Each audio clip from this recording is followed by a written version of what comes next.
everyone, and welcome to Who Threw the Curve. And today we have Randy with us out and representing Delaware and what Carolina? North Carolina? By way of Wilkes-Barre County. There you go. And me, Rob Ruiz, representing New York City, like always. And we have a great conversation. It's a great conversation because I think that's where I'm at. And the topic is the truth about male menopause.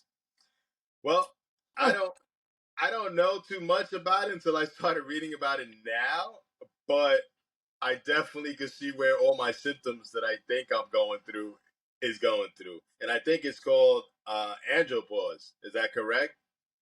What I read, Andropause is what it's called, and it starts around, I think, the age of 40. Is that what it said?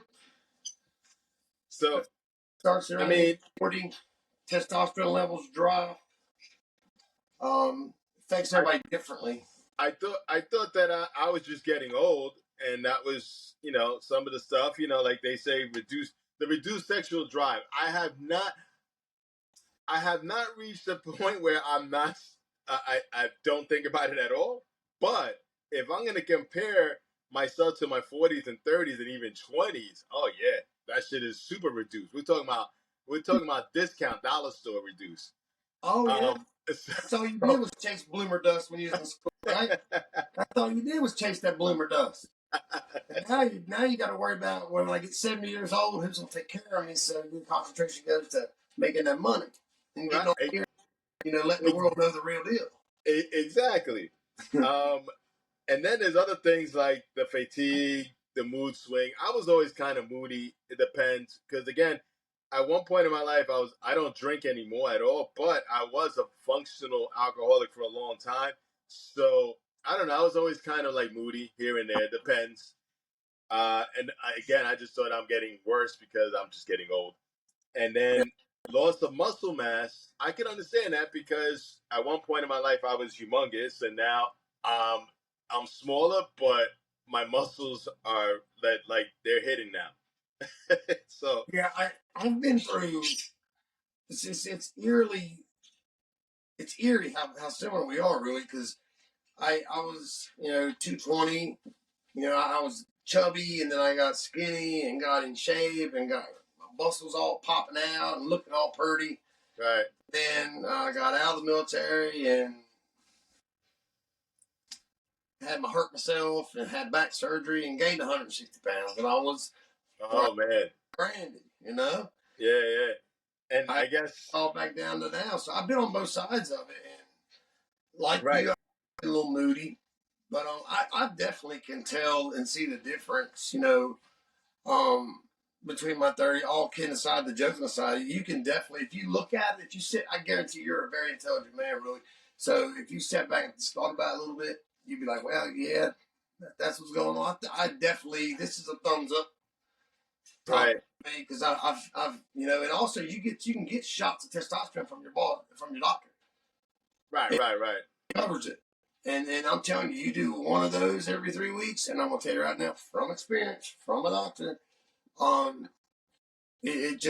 it works. Yes, keeps your metabolism. I mean, it's just amazing.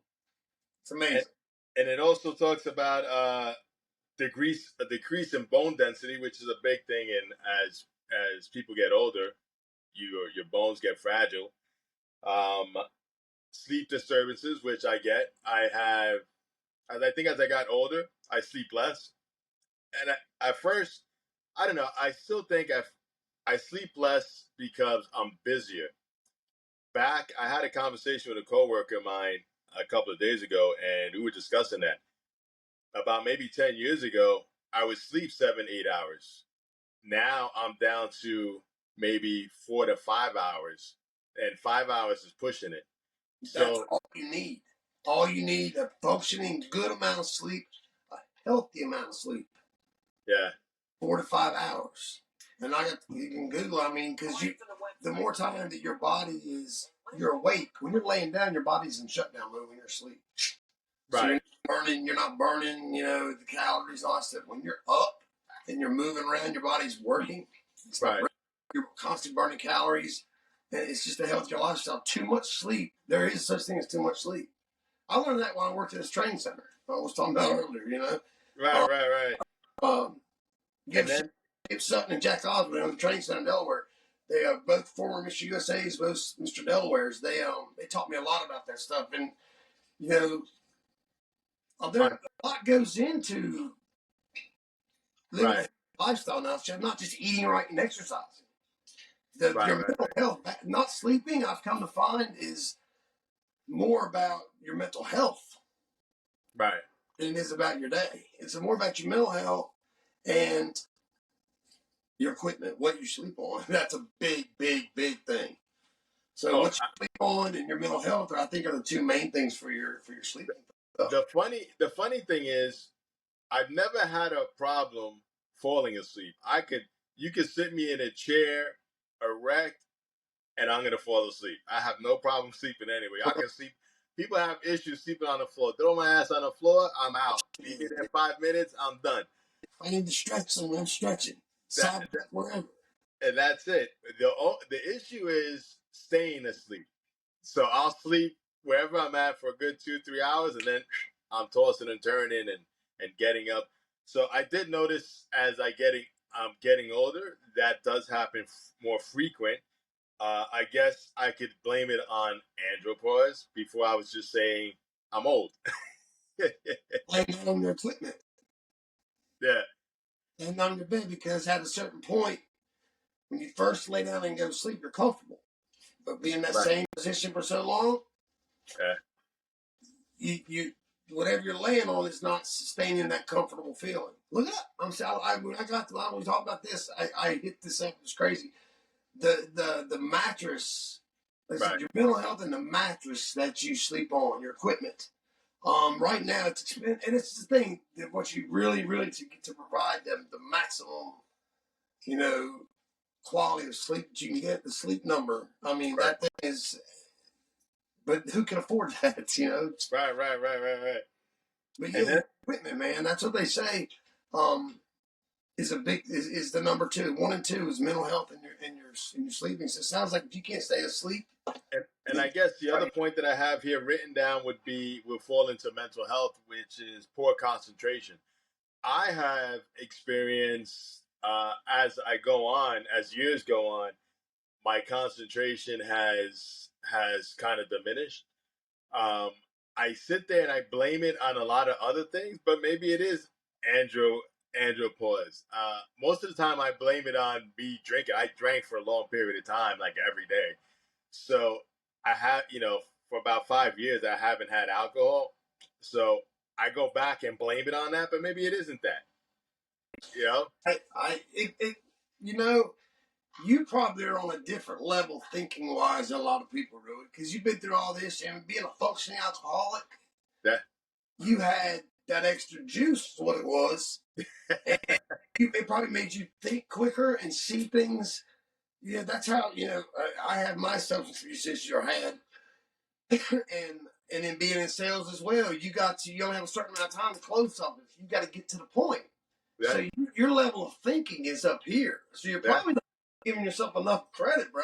I mean, your level of thinking is up here. So you probably get bored in a lot of situations. So you're going to switch to something else to concentrate on. And the funny shit is that you say that my best years in sales were during my time that I was a functional alcoholic, and I drank literally every day. Me too. Yes, sir. Every day. Boom, boom, boom, going there and running around like a chicken with my head cut off. Slicker and snot on the doorknob. I'm tearing it up, I'm weaving and dodging. I had surgery on my ankle, and I had one of those scooters. Right. They were writing out fake tickets at work for me speeding around the floor.